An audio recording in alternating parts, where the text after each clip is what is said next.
Hi, and thanks for watching this timing chain video for my 2021 YZ450. So after moving some stuff out of the way in the shop, let's get the bike on the stand, and then we'll get going. Yeah, I need a new mat. I just use cardboard.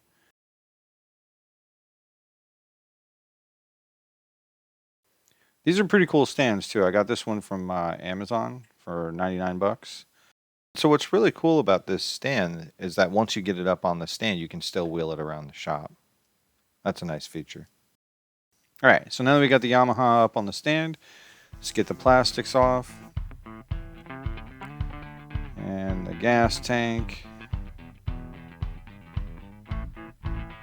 I try not to move the gas tank too much when I'm doing this because you don't want to damage or pull any of the lines out prematurely. Okay, so next things, we're just taking off the coil and the CDI unit that are in the way of the valve cover. Once we get those out of the way, then we tried moving the valve cover out of the engine, but then realized there's still some stuff in the way.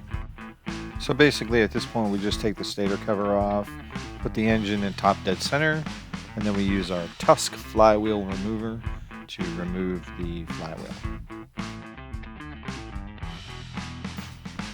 Pops that thing off really easy. Now we have access to the bottom of the timing chain. Looks like Cooper's having a little fun. So getting the chain out was pretty easy. I used a long extension on my drill to get the bolts for the tensioner out from underneath the exhaust pipe. And once the tensioner was out, then it was just a matter of, pulling the chain off the teeth. Pulling out a timing chain is like sitting at the lake and staring at a bunch of ducks that you can't get. So, if possible, always use an OEM timing chain. They're much better than the cheapies you get from Amazon or eBay. This is what an old timing chain looks like. It binds up pretty bad.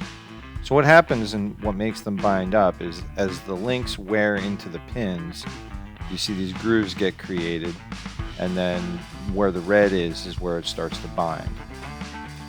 This is what a new timing chain should look like. Floppy, free, and ready to install. This is what an old one looks like. Old, new. See the difference? Okay, so now that we got our timing chain off, I realized, well, I'm not going to get away with this without taking the air box off.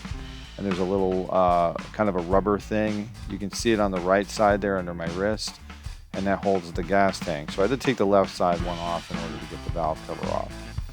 At this point, we're just measuring our clearances for all of our lifters, and we're going to set them all back to spec. So I measure them, and on a piece of paper off screen I have it all written down as far as intake 1, intake 2, exhaust 1, exhaust 2.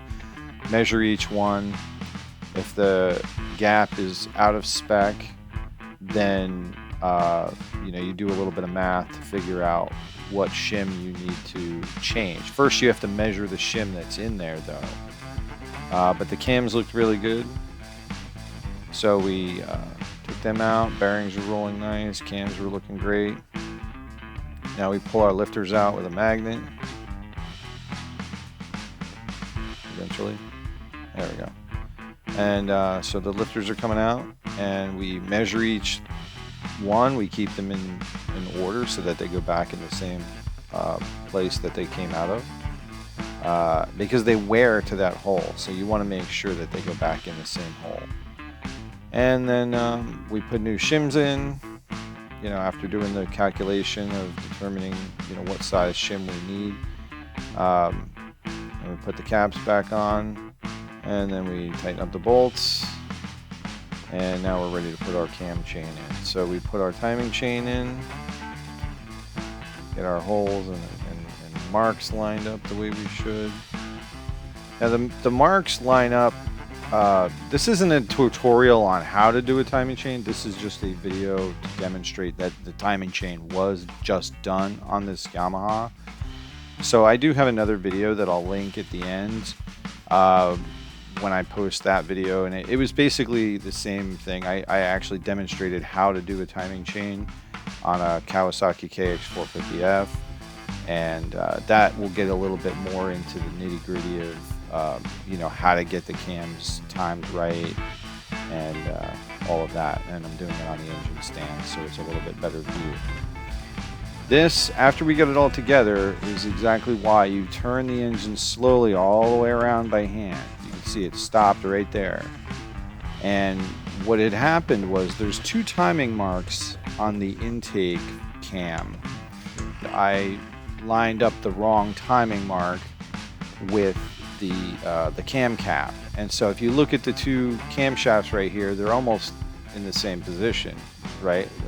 So that would almost indicate that all the valves would open at the same time. So after realizing that by turning the engine slowly by hand and we hit metal, then it was like, oh yeah, okay, now I see what I did wrong. And now I was able to turn the engine freely all the way around. That's just something I always do. Whenever I take oil out of a bike or a car or anything, I put some sort of a reminder that before I turn the vehicle on, that the last thing I need to check is if there's oil in it. Okay, so after a few rotations of the engine, we're feeling good and ready to button up the top of the engine now. So once we get the timing all done, put the valve cover back on, and then we go ahead and we put the coil back in its spot after we put the air box back. Actually here I think we're putting oil in. We get the air box back in, and we put the coil on, put the CDI on, put the spark plug cable in, put the gas tank on, put the battery on, put the chain on, put the plastics back, put the seat back on, and now we're ready to go outside and test it. So the moment of truth. It's that moment where every mechanic says, please let it work. Let me have not screwed something up. All right, all right, all right.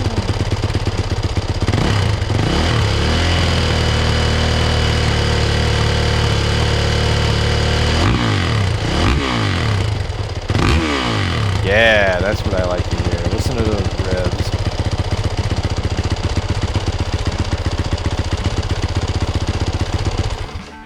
And that's how you do that. Hey everyone, thank you for watching. The timing chain has now been changed in the Yamaha. And now she's looking for a good home. Hey, don't forget to visit us at megawattracing.com, where you can find almost all of the parts and accessories that we're selling on eBay or MX Locker, and you can get them at a better deal. So check it out. Now go tear it up.